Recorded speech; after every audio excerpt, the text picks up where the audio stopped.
l'heure de l'écriture a sonné. Alors que ses mémoires intitulées Et moi, et moi, et moi, comme le titre de sa chanson sortie en 1966, ont été publiés le 8 novembre dernier, Jacques Dutronc est en pleine promotion. Pour l'occasion, l'artiste 2 fois césarisé a accepté d'ouvrir à RTL les portes de sa maison de Monticello, en Corse. Jeudi 16 novembre, la radio française a révélé le contenu de cet entretien intimiste. Face à Steven Bellery, l'artiste qui a soufflé ses 81 bougies cette année est revenu sur le contenu de son ouvrage, mais aussi sur sa dernière scène, en tandem avec son fils Thomas. La dernière aventure musicale qui vous a mené sur les scènes, si est votre tournée avec Thomas Dutronc, votre fiston. Cette tournée, elle vous a fait du bien ?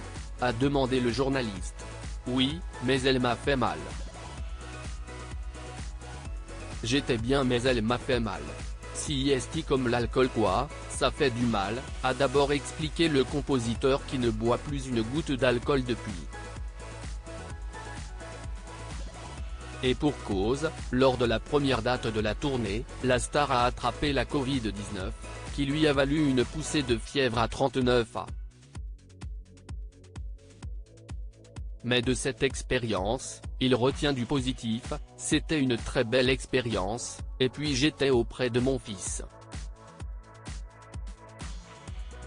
D'un air malicieux, un cigare à la bouche et des lunettes de soleil, l'interprète de Jamie les filles a lancé, sur le moment, j'étais un peu ronchon, et je n'étais pas le seul d'ailleurs, parce que Thomas a son caractère. Mais si est bizarre.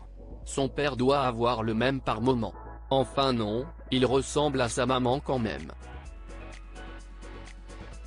On arrive vers la dépression rapidement au micro de RTL, Jacques Dutronc a parlé de sa carrière, de sa retraite en Corse, et de la solitude qui pèse parfois lourd, le silence est très appréciable, mais on arrive vers la dépression rapidement, je crois, malgré soi.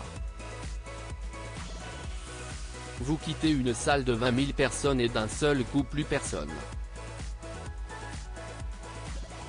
La mort arrive, elle plane. Si est-il possible qu'on plonge un peu, si est-il même sûr, je peux vous en parler, a-t-il expliqué. Et d'évoquer la mort, à laquelle il pense depuis peu, je sens, que la mort, affûte sa faux. Avant je n'y pensais jamais, mais si est-il vrai que maintenant, autour de moi ça dégringole, donc ça me fait bizarre, oui. Article écrit en collaboration avec 6 médias.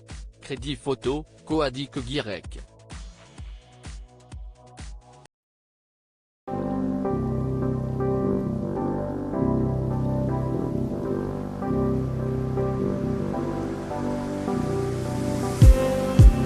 Just